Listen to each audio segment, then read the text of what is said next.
Hello and welcome back to another Dare to Game video. Today we're playing the Elder Scrolls IV Oblivion Remastered, and we're going to be doing the top 10 best war axes. So this is just the most recent in my series of weapon videos that I've been doing on this channel. So if you've seen any of those, you'll probably recognize the format of this one. We'll go through them. I'll talk about their strengths, weaknesses, how and where to get them whenever applicable, and that's pretty much it. So let's just dive on in and get to it. So the first one we're going to be looking at, the one that comes in at number 10, is the Silver War Axe. So it's a pretty basic loot option. This one you can see we've got at 125 condition, which is what they're all going to be at on here. But we have a damage stat of 14 for this one. It's of course basic loot, so it comes unenchanted, which means you can enchant it however you see fit.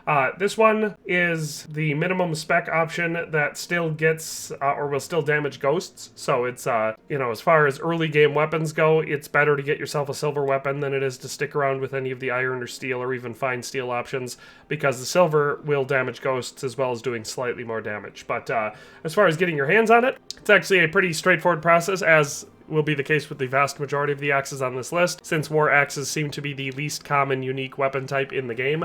This one is going to just be one that you can start getting from loot and stores. It'll start spawning once you get to level 4, so it's actually fairly simple and straightforward. Most people are at level 4 before they've made it out of the what I would consider the tutorial portion of the game, even though it's not strictly, speaking that. Anyway, if you want to get one specifically, Mirandil carries one during the battle for Kvatch, so you can grab one right there for sure. Otherwise, at level 4, guards will be carrying them, and so they will drop them. And so the Imperial City Prison District is a super easy farming spot for getting your hands on a Silver War Axe. So that's number 10. Let's move on to number 9. At number 9, we have a special unique enchanted version of the Silver Axe in the Defiler. So this one you can see is just an enchanted version of the same axe we just looked at. It does have 14 for the base damage, but it also has a tremendous amount of drain ability to it. So you can see that we get 5 points for 15 seconds of drain agility, drain endurance, drain intelligence, drain luck, drain personality, drain speed, drain strength, drain willpower. So all of those get 5 points of damage. So even though it's got a low base damage, the attribute draining capabilities of this weapon can cripple pretty much any boss in the game. So it's actually still a fairly solid weapon, despite the fact that stat-wise it still just does the damage of a Silver Axe. It is a unique drop in the Shivering Isles, most consistently found in Mania Rune Zedillion, and as rare loot on Gatekeeper tier Zealots. So it's not unique in the way that you get it from a quest reward, but it's not a random drop like a War Axe of Frost damage or something like that would be. So that's why I chose to put it on here. It is, like I said, despite the fact that it has relatively low damage, the fact that it can drain pretty much all the attributes of any enemy type makes it very, very useful. So that is the Defiler, which takes the number 9 spot. Let's move on to number 8. At number 8, we have the Dwarven War Axe, so just another basic loot option here. It's always fun to see dwarven weaponry appearing on the list. It's usually an indication that the weapon variety for that class is not very unique, or not very broad, I should say. This one does have 17 for the base damage, so it is a good step above the Silver Axe. It's pretty much your first heavy option for war axes in the game, with decent reach and a good weight to damage ratio. So as far as how to get your hands on the Dwarven Axe, it starts appearing in the world once you get to level 6. Shops will start to stock it once you get to level 10. If you want to go to a specific place that I would recommend checking out, Fort Nichols Marauders or the Glade Mist Cave Conjurers are quick farming spots, once you've gotten to level 6. So if you're ready to upgrade from the Silver Axe to the Dwarven Axe at level 6, those are the spots that I recommend. Otherwise, it will spawn throughout the world on any Conjurers or Marauders. So that's the Dwarven War Axe, which takes the number 8 spot. At number 7, we've got another basic one. This time it's the Elven War Axe, which a lot of people will put on par with the Dwarven, but it is actually better in this case. So the Elven War Axe has 19 damage, so it's a couple points more damage. Appearance-wise, I like most of the Elven weaponry, and the War Axe is no exception. I think it looks pretty cool. This one, as far as perks other than just raw damage over the Dwarven one, it's got a faster swing speed than the Dwarven and a lighter carry cost because it weighs less. So just basic reasons to upgrade to Elven weaponry over Dwarven weaponry. As far as getting your hands on this one will start spawning into the world once you reach level 9, and it will start being sold at stores like Fire and Steel and Coral by level 13. So if you want to get your hands on it loot-wise, level 9. Otherwise, if you want to buy it, it'll start appearing in the store lists once you get to level 13. Other than that, not really any great dedicated spots, at least in my mind, to get this one. It's not super common. I find the Elven War Axe is not one that I come across a lot in the game naturally. So that is number 7, the Elven War Axe. Let's move on to number 6. And coming in at number 6, we have the Glass War Axe, which that should have been predictable given that Elven was the last one.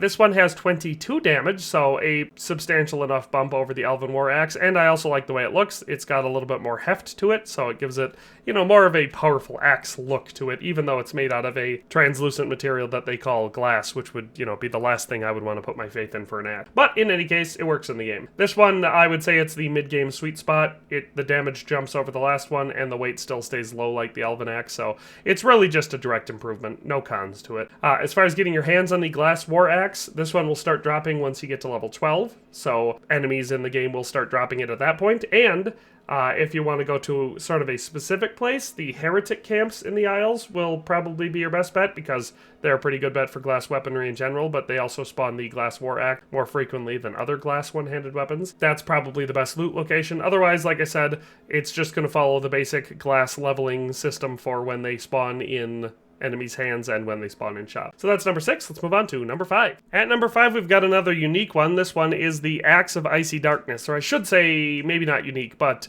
it's generic, but it is a unique weapon, so if that makes sense. It doesn't vary at all. If you find it, it looks like this. Anyway, it is just an enchanted version of a Glass War Axe, so this one has 22 damage, just like the glass one does, but it also comes with the effects of 14 points of frost damage on strike and 35% weakness to frost on strike for 10 seconds.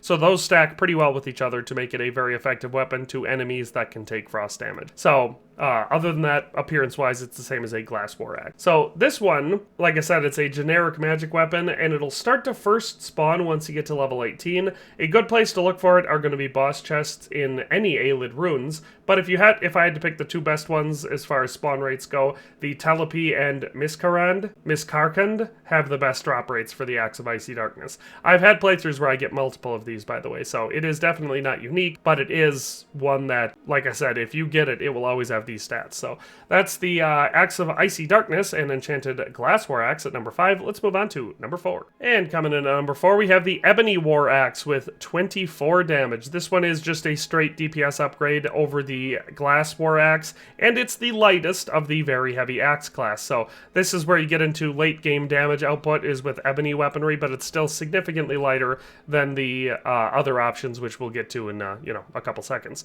So as far as getting your hands on the Ebony War Axe, this one is going to be like all the other basic loot options. It's going to start showing up once you get to a certain point in the game. For this one, it is level 16. As far as where to go, if you're specifically trying to loot this one, the Marauder bosses in Sursen or Rockmilk Cave are the quickest farm locations for the Ebony War Axe. So, like I said, it definitely is comparable to the 3 best ones that we're going to look at on this list as far as damage output, having just a couple points difference, but it is lighter than them. So that's the perk of the Ebony War Axe. But let's move on to number 3. So entering our top 3 with our stereotypical Daedric class type ones for damage output at least, we have the War Axe of Order. This one does 26 damage, and you can see appearance-wise it fits the Order theme, you know, having a lot of dragon aesthetic to it.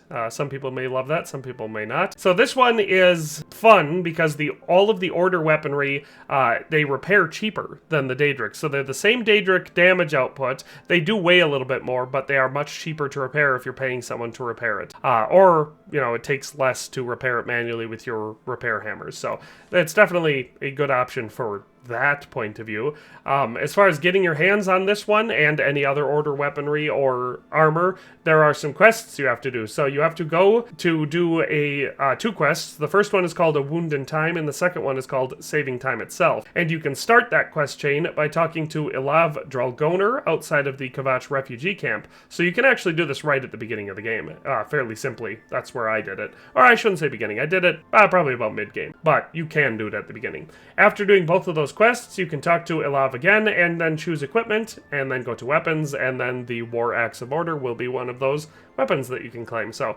that's how you get your hands on this one. Let's move on to number 2. At number 2, we have the War Axe of Cataclysm, another one added with the deluxe edition, just like the Order weaponry. This one is also on par with the Daedric one as far as damage output goes. However, This one does swing a little bit faster than the Daedric, and it costs 0 gold to duplicate it because you can always just summon your guy that gives it to you and grab another one. So that's fairly straightforward. As far as how to get your hands on this one, just like the Order weaponry, the Cataclysm stuff is fairly simple. You have to complete a couple missions. You start with the Burning Trail, and then you finish the Crimson Cave. So the way that you start this quest chain is by grabbing the first Mythic Dawn Flyer, which can be found in the Imperial City's Talos Plaza, and then that will just give you a clue as to where to go. Once you've followed that breadcrumb trail, you'll enter Mingo Cave, light the pyre, and then you'll summon Mehrunes Harbinger, which is a spell that you will learn from this mission, and then you just have to ask for weapons, and she'll hand over the axe, and you can do that as many times as you want. It's not worth anything, so it's not like you can sell it, but it is worth quite a bit as a weapon. But yeah, that's the War Axe of Cataclysm. It's the second best War Axe in the game. So let's move on to the best one. And so finally at number 1, it should be no surprise that we have the Daedric War Axe coming in at the number 1 spot. So just like those last two, we have 26 for our raw damage output, unenchanted of course, so we can enchant it however we want. This one is the highest raw damage, so huge hit point pool. It's enchantment ready, and once you can swing it, nothing outclasses it for your crit burst. As far as getting your hands on this one, it'll start spawning once you as the character get to level 20. The fastest farm spot is to clear Sursen and then exit, fast travel 2 cells away, and then re-enter. Morvaine's Peacemakers in Anvil and the best defense in the Imperial City Market also start stocking them once you get over level 20. So you will be able to start looting this all over the place, but you'll also be able to start buying it at level 20, so it should not take very long to get your hands on a Daedric War Axe. And then once you do, you are ready to enchant. So since so many of these weapons on the list today were not unique, they weren't quest rewards, they didn't come with their own enchantments, let's talk about enchantments for late game builds. So let's say you've got your hand on a Daedric War Axe or a War Axe of Cataclysm or Order or something like that, and you want to enchant it to make it as good as possible. Let's talk about what enchantments I recommend. So if you want to upgrade one of these high-tier axes with some enchantments, there are 4 different ones that I'll recommend, or I guess 4, but you could really do it quite a few different ways. But let's just show you some of them. So we'll take that Daedric War Axe. We'll go to a Grand Soul Gem filled with a Grand Soul. A Black Soul Gem would also work for this level, but let's just go ahead and do that. And then I'll show you the other ones. So the first one we're going to look at is what we call the Vampire Killer. This one is going to be an Absorb Health enchantment. We're going to do a magnitude of 25. The area will leave down because it's on hit, and the duration will just be 1 second. So it's basically on strike. So this one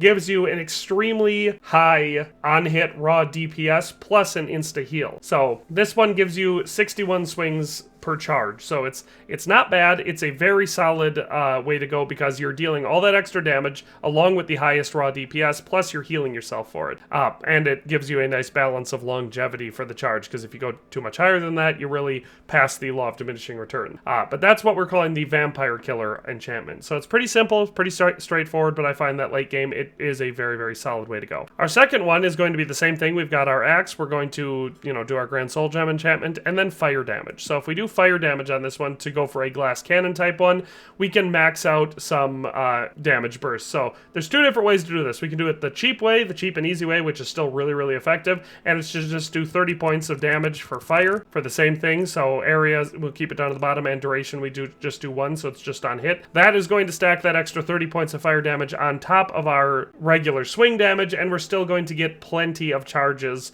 or swings per charge on this one, so definitely not bad there. If we want to make it even more effective, but one that will have to be recharged more frequently, we can add 2 enchantments. So we'll do fire damage for the first one, and then on the second one, once you have it, because I just realized I don't have that enchantment here, we would want to do a weakness to fire enchantment. So we could do that as well, and then instead of just doing that 30 points with a basic weakness to fire, we can be doing 60 point damage bursts, so even more effective as far as a glass cannon build goes. So that's going to be our fire damage one. Our next one is going to be a soul leech one, so we're going to want the soul trap enchantment, and we're going to want to do that one just the direct hit one, so the area will leave down at nil and the duration just 1 second because all it takes is 1 hit. We'll add that effect, and then on top of that we're going to want to absorb magicka, and so we'll add an absorb magicka enchantment on that one, and we'll do this one for 15 points, and again we'll just keep that down at nil and then at 1 second. So by doing that, we're perpetually recharging or we're making a perpetual recharge loop when we use it with Azura's Star in our inventory. So if you're going for a Spellblade build, the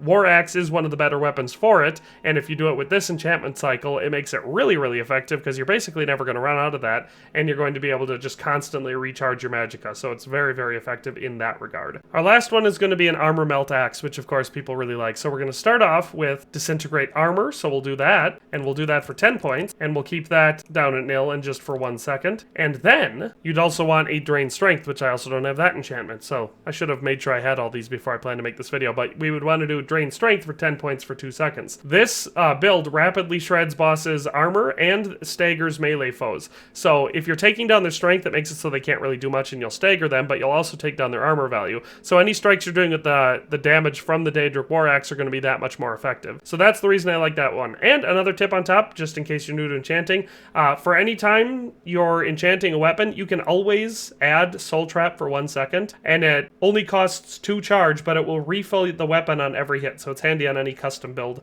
if you want to keep it so you don't have to be recharging it nearly as frequently. So that is the end of the video. We've now talked about all of the top 10 best War Axes you can get, and for the fact that most of them are random unenchanted loot, I also showed you my personal preferences for enchantments. So that's all for today. Hope you enjoyed the video, but we'll see you next time. Thanks for watching another Dare to Game video. If you liked this video, please leave a like and a comment. If you haven't already, be sure to subscribe to the channel. If you like my content and would like to support this channel, consider becoming a member today for as little as $1.99 a month. It makes a huge difference. But in any case, thanks for watching and have a nice day. I'll see you next time.